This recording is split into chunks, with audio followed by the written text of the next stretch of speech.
dungeon. Lo and behold, the BC Rich Mockingbird Special. Let's get into it, shall we?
So hopefully I'll give you an idea what it sounds like.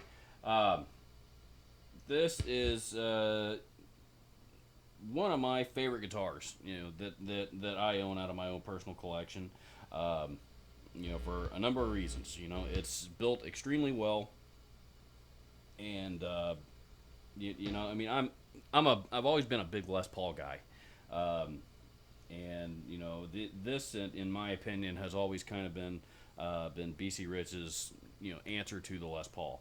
Not necessarily the Mockingbird in general, but the archtop Mockingbirds, and they with the four knob control and the pickup selector up here on the top left shoulder, the Tone Pros Tune-O-Matic bridge, 24 and 3/4 inch scale Grover tuners. I mean, it's got a lot of Les Paul ish factors to it, and but the plus side is, as much as I love Les Pauls, BC Rich is my favorite guitar company, and come on, that just looks wicked.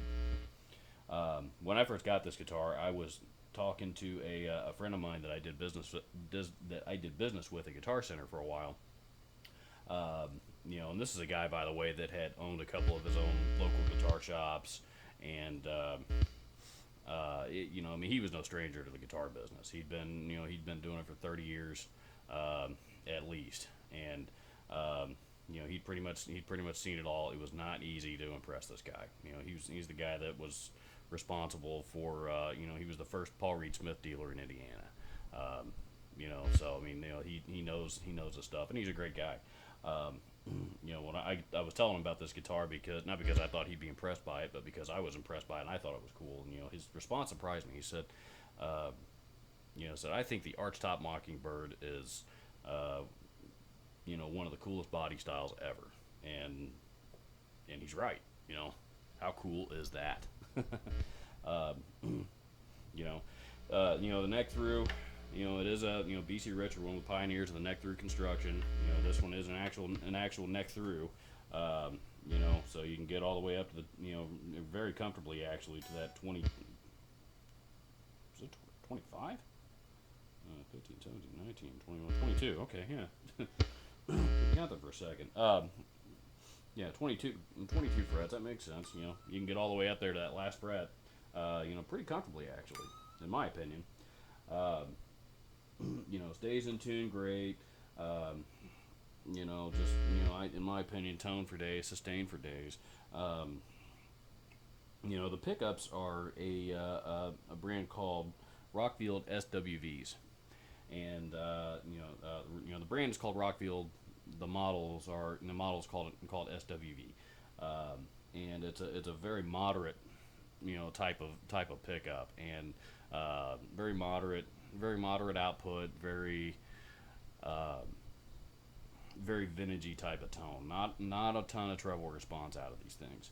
So I mean, it's so to me that's what I hear is that old style vintagey tone out of them. But they're also very clear.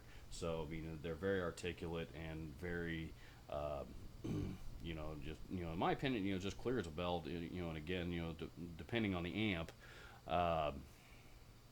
I hear a lot of clarity in them, and I'm not generally a moderate I'm not much of a moderate output pickup kind of guy, but I really like these. I just like them.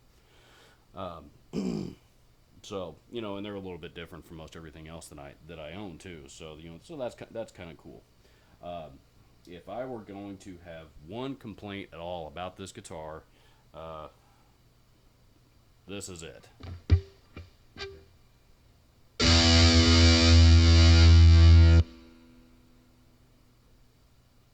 Do it the other way.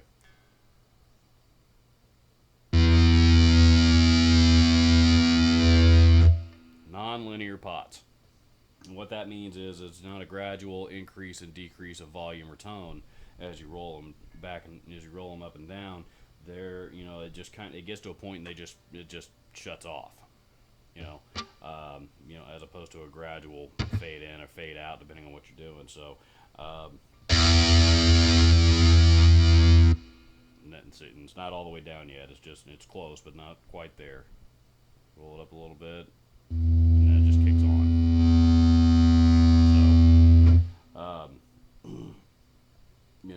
That is one thing that my only complaint about this guitar is the pots the pots are a little cheap. That being said, that's a $6 part. If you're handy at all with a soldering iron, you can probably change those out yourself for about $25.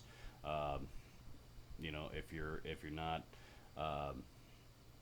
not that handy with a soldering iron, hopefully you got a good guitar tech that that can rewire and solder your guitar for you, with new pots. And that's honestly something I keep meaning to have done with this one. I just haven't done yet. But because I haven't done it, because it's also still all original from the factory, gives me a good reason to to still review this guitar. I try not to review any guitars that have any modifications in them whatsoever, unless I'm talking about the mod itself. So anyway, these guitars run. When they were new, anyway, I think these are out of production now.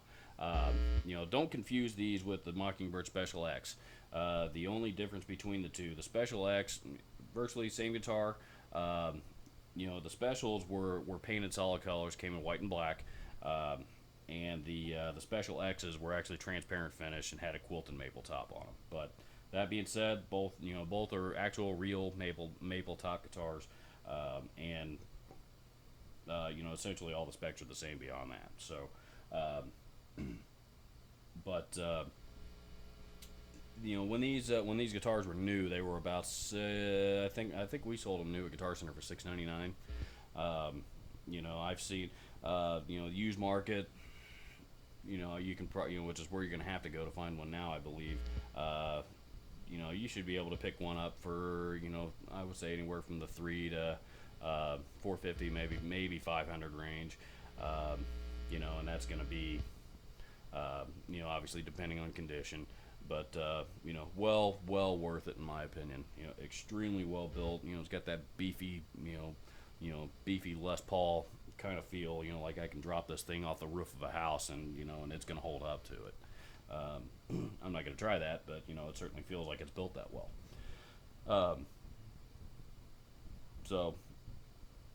But a great buy, a great value, a great extremely well built guitar. One that I've had it for for some time now, and this one's going to be in my collection for a while. This one's not going anywhere. So I had I want to address two more things. Number one, I received a comment from a user, YouTube user Bats, BATS. Regarding the video that I did a couple of months back on the 2016 Gibson Explorer. And, his only comment was, could I look any more uninterested in what I was doing? So, well, Bats, thank you very much for, for your input. I don't know what to tell you. I don't have the most vibrant personality in the world. I did respond to you this first so that you had a chance to read this before I'm telling everybody. But I do this for a couple of reasons. I do this, number one, first and foremost, for my own enjoyment, and this gives me a great avenue to sit around in my own home and talk about guitars. Guitars and related gear, and things that I believe it or not do have an interest in.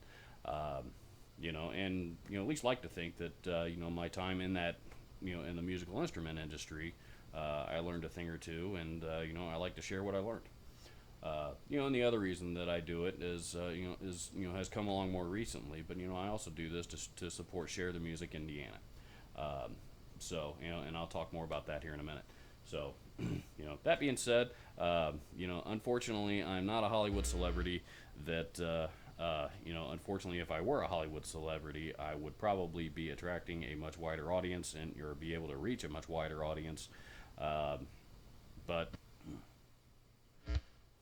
last but not least, if you have a broken instrument or an unwanted instrument laying around, please go to Share the Music's Facebook page. From there, you'll find an email address to contact CEO and founder Josh Paul, who's a good friend of mine. And he will be able to steer you in the right direction about how to donate it. Help us get that instrument, get a hold of that thing so that we can refurbish it, rebuild it, repair it, put it back together, and get it in the hands of a child who may not be able to afford an instrument on their own. So, if you have any questions, again, please leave your comments down below. I'll answer them as quickly and as efficiently and accurately as I can, as always. Yeah, thanks for watching.